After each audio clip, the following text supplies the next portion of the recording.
girl SlickCie here with G Hood, okay? Yeah. We're gonna do a quick interview with Mr. G Hood. Tell the people who you are, G Hood.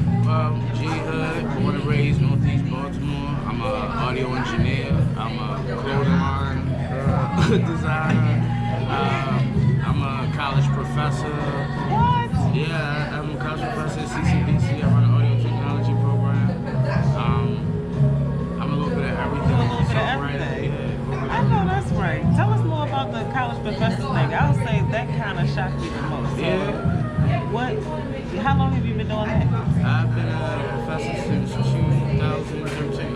That's awesome. Yeah. What made you want to, I guess, teach, the music portion of things? Well, actually, coming up in Baltimore as an artist and going to so many studios, and with them understanding like, okay, this young guy got money, we just want to take his money, we want to send him home.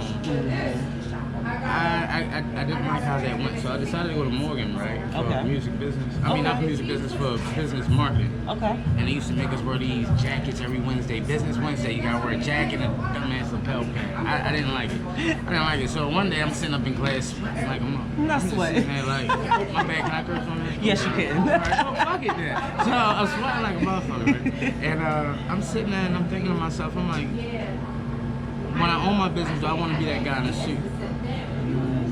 Or do I want to be that real rich guy I know that wears the trashy clothes all day? And I was like, I'm done with this.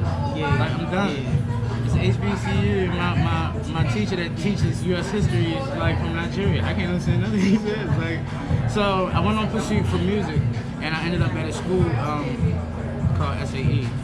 Institute, and since I already had some equipment at home and I was already rapping and recording people, I said, let me go get a certification for it because I wanna be able to make some money off of it. Yeah. I see everybody else taking my money, so I want to make some money off of it. So I ended up going to SAE Institute in New York, Manhattan. I interned with Alicia Keys for a year and a half. Once I got done with her management team and I got my certification, I came home. And I still had this thing in the back of my head, like, this music thing could slow down. Because a lot of people don't buy studio time every day. Like it's not like an addiction. And it's not a necessity for most people. So I just decided it's time to look into some other things. I actually went to CCBC to take radiography. Because I said people gonna break bones forever. Hello? Yeah. People gonna always need x-rays. So I went there for radiography, and when I say I fell into the teaching job, like dead ass, I fell into it. Like I was walking across campus, and somebody told me they had an auditorium and they had a studio in it. So I was like, studio? Right. So I go to the auditorium. While I'm walking in, I'm reading a pamphlet, and it says it's an audio technology program. Like, I got a degree in this. Right. Let me see what this is about. This could be something cool. I didn't know about this at first. Yeah. So while I'm walking through the door, I fell and I tripped. And when I fell, this pair of Jimmy Choo heels was right in front of me. It was an older white lady, and it was a pointy ass Jimmy Choo. Like I knew she spent some money on them. Not the pointy ass. So I look up and she's like, can I help you? I said, yeah, I was just checking out your audio program. She's really not paying attention. And she said, well, do you have any interest in taking it up? I said, well, it's kind of my background. I said, I want to know a little bit more about it. And she was asking me what did I do and what school I went to. Right. So then it was weird. She said, do you have an email? I said, yeah, I go to school. I got an email address. So she said, can you send me your resume? I'm like, I'm trying to take a class. Got to do with a resume. So anyway, I sent it, and I told my mom. It was like, Mom, I fell into this lady today, and I was asking about the class, and instead of her giving me class information, she asked me for my resume. And she called me like 2 days later and asked me to come up to the school, and we sat down in her office, and she was like, you don't know why you're here, do you? And I'm like, I have no reason why I'm here. Like, I'm inquiring about a class and I got called into a dean's office. I don't know what I did wrong. Like, my grade's good. Why am I in your office, man? said, I was minding my business. Exactly, I'm minding my business. So shout out to Miss Patty Crossman at CCBC Essex. She gave me my shot. She was like, instead of taking the class, how about you teach them? I said, man, I'm 20-some years old. Like, I don't know nothing about no teaching. She said, but you've been running your own business for more than 5 years. She said, professionally. She said, you know that's equivalent to a bachelor's. I never knew that. She was the first person that told me that. She said, you can start teaching. Not as faculty, but as adjuncts. Damn. I got hired in with a certification. This is no lie, all fact. I got hired in with an audio technology certification that I got in New York. I taught Music 101, audio technology techniques, recordings 1 and 2, live sound, and I always teach music business 143. I had the same class load and course load as the other professors that had master's degrees. They didn't like that. Crazy. First and youngest black teacher in that department without a bachelor's. You gotta find a back door. So I fell into that job. That's like the real definition of falling into a job. I fell That's into it. love, though. Yeah, it's crazy. Like, that's some dope, amazing shit. Yes, Good absolutely. energy. Good energy. Yeah, because that's what happens. When you have good energy, those doors will certainly I need that energy now. COVID hit, I'm gonna fall into some shit now. I need to fall into a couple doors. Listen, I'm ready to do a backflip in the one. I don't even know how to backflip. You backflip out handspring. We get right through the. Get the cartwheel. Yeah, we can do it. We can do it. So how long have you been engineering? Has that been something you've done since like you were a child? Is there something that's recent? Do you make beats or is it just like, wow? I do that too. I compose, I arrange. My studio, shout out to my studio, Afternoon Studio. Sorry, I gotta drop that plug. Look, do all your plugs, plug them all in. Yeah, Afternoon Studios. But I do voiceover work for people. You know, we can record anything that comes in. Like that's my sanctuary. But I started engineering about when I was 13, and you know I jumped outside. From this area, Northeast, left shoulder shit, Alameda boy all my life, so I made my money. Yeah. You know what I mean? And I put it into that. I got tired of paying people. So around 13, 14, I let my mother know like this what I Y'all was already tired of paying people. Yeah, because you gotta think about it, like a lot of people aren't real with the situation. Like when you're outside and you see everybody else like saying, "Oh, I got a CD, I'm recording." You like, I rap too. Like, I want to get a CD, right. And then you finally hear yourself, and it's like that hesitation because you're like, this probably whack as shit. And somebody else hearing it, like, yo, you dope. That's that battery in your back. So you start going to the studio, and I didn't imagine how much shit I was selling in the street to go to the studio. I'm sitting there like, this dude, I'm 13, 12 years old, going with my buddies, dude charging us $50 an hour. He knew what we was into. So I'm like, I gotta get on the other side of this shit, because we fucked up. Some smart shit there We fucked up. So we was like, yo, go get a board. My homeboy, he had a beat machine, and we started playing on that stuff. And we would go to Guitar Center, and I'd play on that shit. Like, I would play it until they, shout out to Quincy, used to run Guitar Center out Towson. You kick me the hell out. I'd play on that shit. I ain't care because I wanted to know it. No one would allow you to come in a studio and touch their stuff. Right. Like, nobody let you do that. I almost got my hands broke. I went to do studio. He had this Akai MPC 2000 XL. I remember that shit had a zip drive. For all the readers who are familiar with reading, Dutch he's incarcerated, wrongfully convicted, and he's majoring in the book game. He's doing my book right now. But they want a documentary.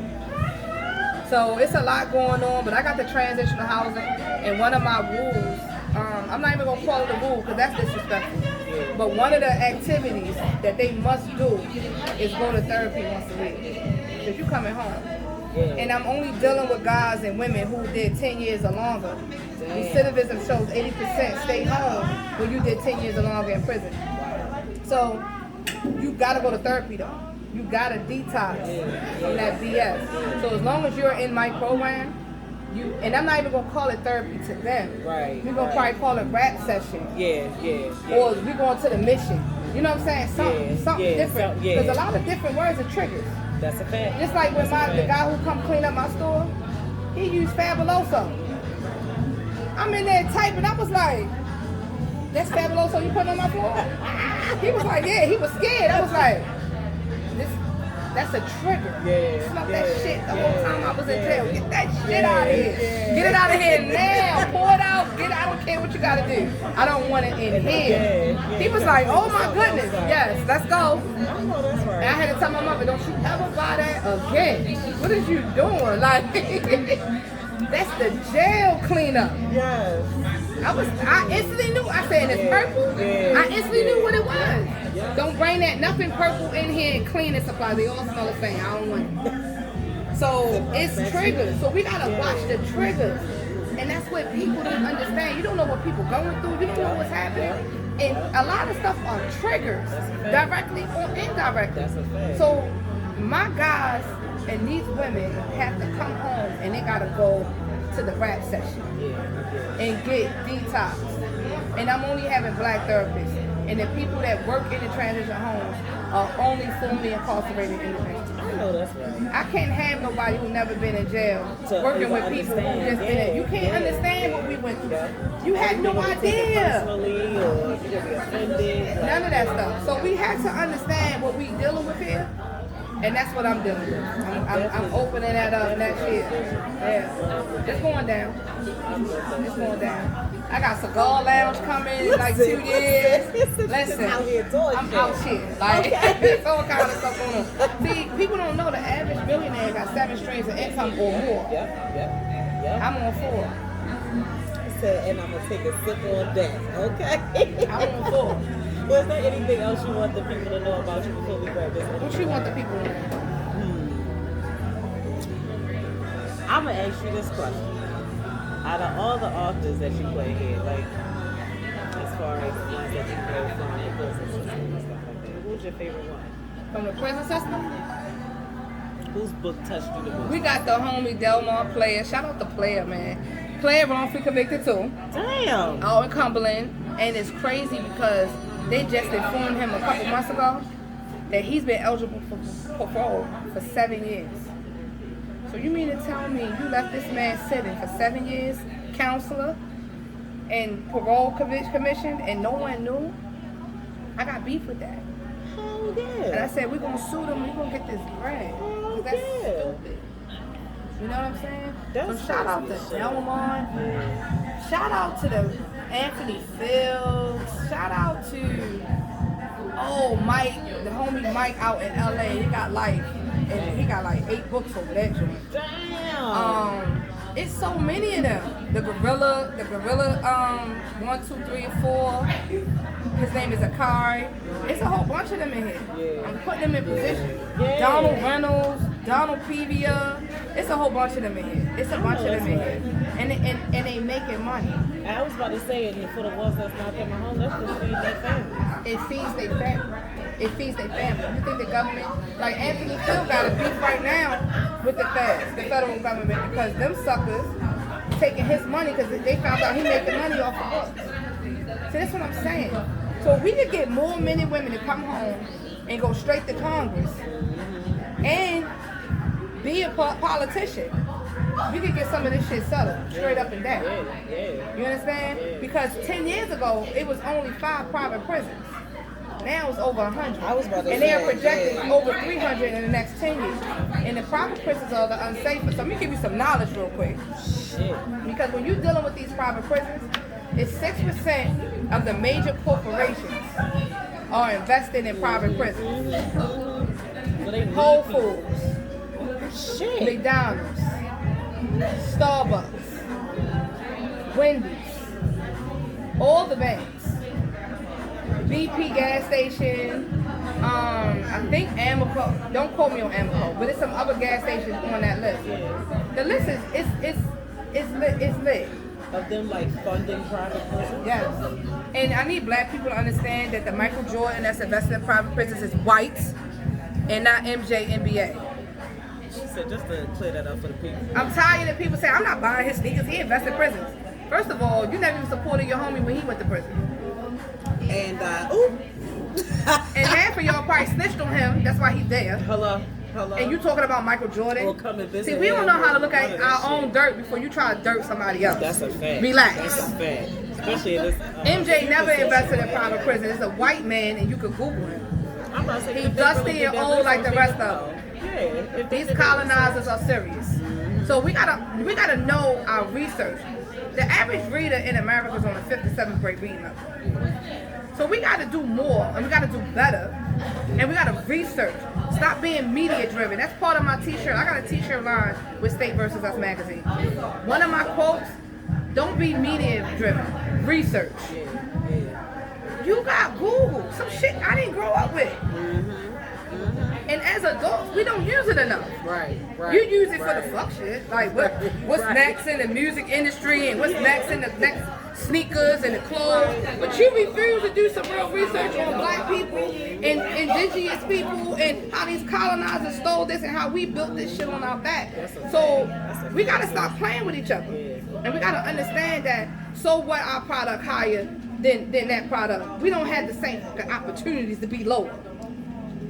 I'm about to say, because the thing about it is, they can charge 10 and it's going to be 100 people that come and get it.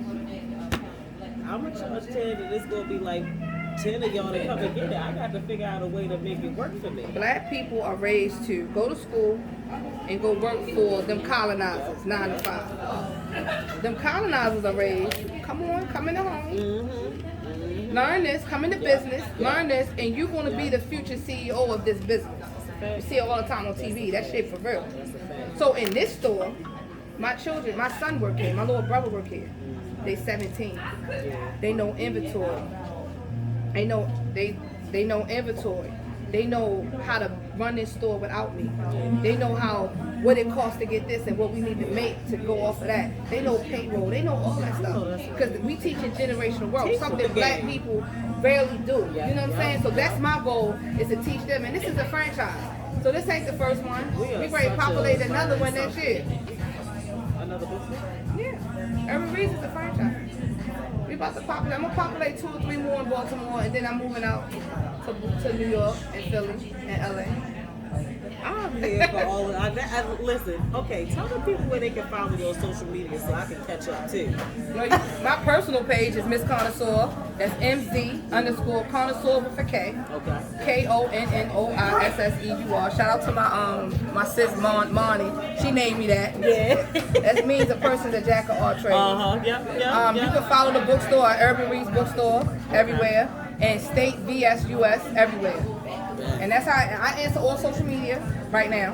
Okay. And all emails right now. Right now.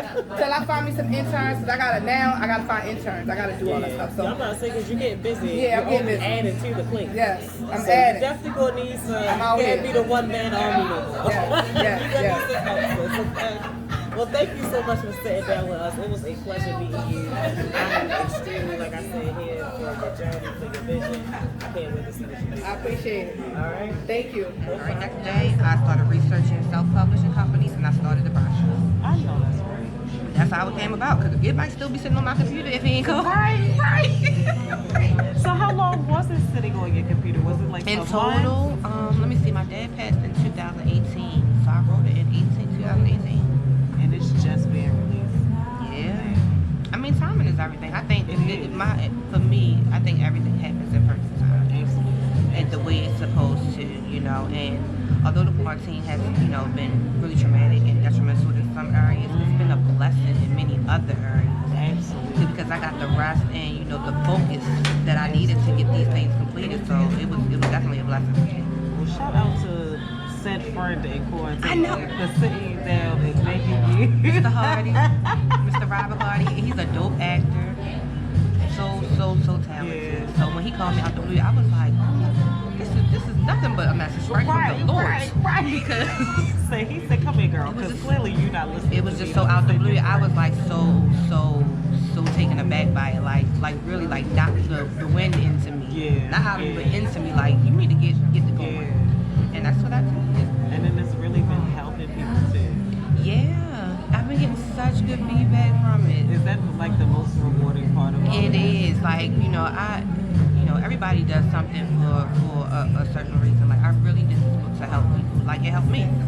you know, because sometimes we all need to kind of refocus, you know, in the midst of everything that's going on. But music is such a healing tool, and I think people don't use it. But people don't often use it that way. We use it as an entertaining way. But you know, if you really incorporate it into, you know, helping you through a depression or through a stressful time or like trying to elevate you, like I said, to, you know, boost your self-esteem, music can really do that. You know, so it's a healing tool. It has healing properties, and I just want people to kind of utilize it that way. You know what I mean? I can recall countless times that I've been feeling a certain type of way, and to just go on a drive and have some music loud and speak. I said and the thing is, we use it so much, but people don't see it using it as a tool. You know what I mean? Like, remember when we used to have voicemail, we used to put our songs on voicemail? Right. You knew how I was feeling about what song I had on my voicemail? Facts. You know what I mean? Like, it's so many different ways that we use music. Ready to get hyped up for a game and you in the locker room. You need to get right. You have a certain song in your mind or on your playlist that you play to get you right for that game. To put you in the focus. Absolutely. You know, I had attorneys even say to me, like, before I go in the courtroom, I'm listening to Eminem, getting ready. Right, I'm gonna do a disposition. I'm like, wow, really? Of all people. Yeah, like I saw like videos of like a whole surgical team listening to music with the patient right before, you know, their surgery to get them into the mood, to get them into that good energy space. Music is so powerful. It truly is. Really is. That's why when you even reached out about this, I was so on board with it because, like I said, for one, big supporter of the music, and then on top of that, everyone who listens to music is my person. That would my mother would tell anybody, Stacey was sing before she could talk. Yeah. You know what I mean? That type of thing. So I was completely on. And let me tell you, you can't tell me I'm not with music. I don't care what nobody says. For the right song. Said somebody gonna get them notes. They gonna get it. Yeah, somebody gonna get this joy in my heart, this song in my heart. Somebody gonna get it. So what was the most difficult part of the process? Was it getting it off the computer? Was it publishing? It was just taking that first step. Yeah. You know, going into the unknown can, you know, cause a lot of anxiety, Absolutely. some fears. Especially people who are overthinking. You know, and then it's like, oh my God, what about the feedback? What if nobody will like it? You know, so it was all of those kinds of things. But I started working with the self-publishing company, Gatekeeper Press, and they were awesome. Held my hand through each step, each part of the process. It was really dope. And now that I've done it, you know, it'll definitely be easier to do more books and features. So I was definitely gonna ask her, is this gonna be it? I'm actually wondering, could this actually potentially turn into like a series, like of other things that you know that kind of help you? I'm thinking along those lines, and then after I was finished the book and got the final copy, I was like, dang, there's so many other chapters I could have put in here. So I already had formulated in my mind a whole other version. Part 2 or something like that. Come on, girl. So it's already, it'll be coming. It'll definitely be coming. Overall, what do you want the people to take away from this book? I want them to be able to use music to help them in their day-to-day. Yeah. But also, you know, because a lot of people already use it, but understand the healing property that it has behind it. So kind of bringing it to be the more forefront. introspective and to be more focused on how to use music as a healing tool. I mean, I think that we all use it, and you know, jump in the car, we turn the radio on naturally, but to do it with more of an intention. Yeah. Now, you know, because in the book allows you to kind of make a soundtrack, right? And you know, we all have playlists on our phone, you know, different playlists. But with this book, it's a different type of focus. So it will allow you to pull in those lyrics, to hear those hymns and melodies and, you know, those beats that are going to really help you in your healing process. Yes. You know, Jennifer. so it's not just I'm just listening to this because this is a dope album, or because, you know, this is what's new, or, you know, I'm going to be entertained in a moment. You're going to be now using music with a purpose. Absolutely. Using the book. Absolutely. So make sure you let the people know again where they can purchase this book from. So the book is on all the online platforms. It's on Barnes and Nobles. It's on Amazon, iBook. It's on Kindle.